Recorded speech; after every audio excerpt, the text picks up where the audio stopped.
नमस्ते and welcome to mister Happy Tummy. आज हामीले हजुरहरूको लागि मिठो चिकन चाउमिनको रेसिपी लिएर आएका छौँ।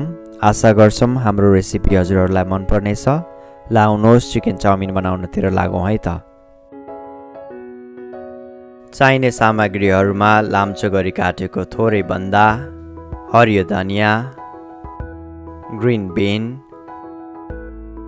रातो प्याज, 3वटा जति हरियो खुर्सानी, हरियो प्याज, थोरै गाजर, हरियो क्याप्सिकम, यसै गरी आधा प्याकेट सिन्की नुडल, यो चाहिँ 2 देखि 3 जनाको लागि इनफ हुन्छ। 2 चम्चा सोया सस, स्वादअनुसार नुन, 2 चम्चा भेजिटेबल ओइल, थोरै कागती, 1 चम्चा रातो खुर्सानी, आधी चम्चा जिराको धुलो, आधी चम्चा धनियाको धुलो, आधी चम्चा बेसार र थोरै अजिनामोटो, यो चाहिँ अप्सनल हो, नराख्दा पनि हुन्छ।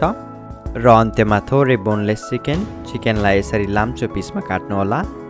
सबैभन्दा पहिला हामी चिकनमा थोरै रातो खुर्सानी, जिराको धुलो, धनियाको धुलो, स्वादअनुसार नुन र 1 चम्चा सोया सस राखेर म्यारिनेसन गर्छौँ। चिकन म्यारिनेसन भइसकेपछि यसलाई साइडमा राखेर नुडल रेडी गर्नतिर लागौँ। अब एउटा प्यानमा थोरै पानी, नुन र बेसार हालेर उमाल्नुहोस्। बेसार हाल्दा नुडलमा राम्रो कलर आउँछ।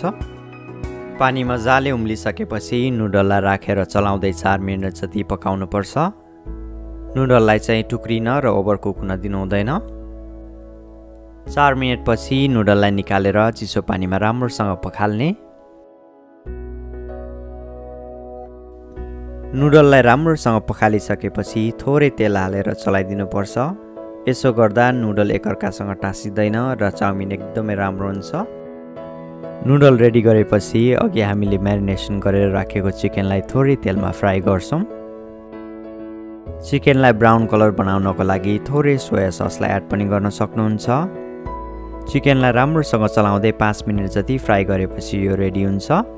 यसरी सबै सामग्रीहरू रेडी गरिसकेपछि अब चाउमिन बनाउनको लागि प्यानमा 1 चम्चा जति तेल तताउनुहोला। चाउमिन बनाउँदा हिट एकदमै हाई गर्नुपर्छ। तेल राम्रोसँग तातिसकेपछि सबै भेजिटेबललाई 2 मिनेट जति फ्राई गर्छौँ। याद गर्नुहोस् चाउमिनको भेजिटेबल चाहिँ हाफ कुक हुनुपर्छ। यसरी भेजिटेबल फ्राई गर्दा पाक्न टाइम लाग्ने क्याप्सिकम, क्यारोट, बिनलाई पहिला फ्राई गर्ने र बन्दालाई पछि हाल्नुहोला।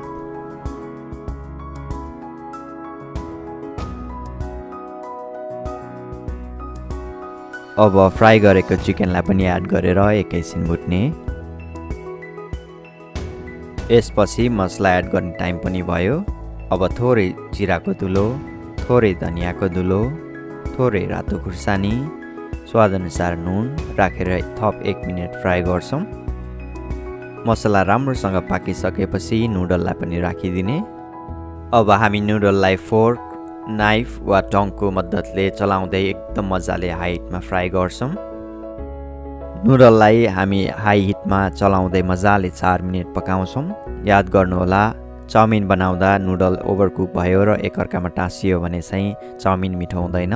अब 1 देखि 2 चम्चा सोया सस नुडलमा हाल्नुहोला।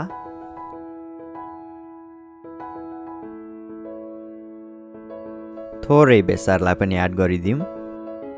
चाउमिन कलरफुल, मिठो र एकअर्कामा नटाँसिएको देखिएको छ।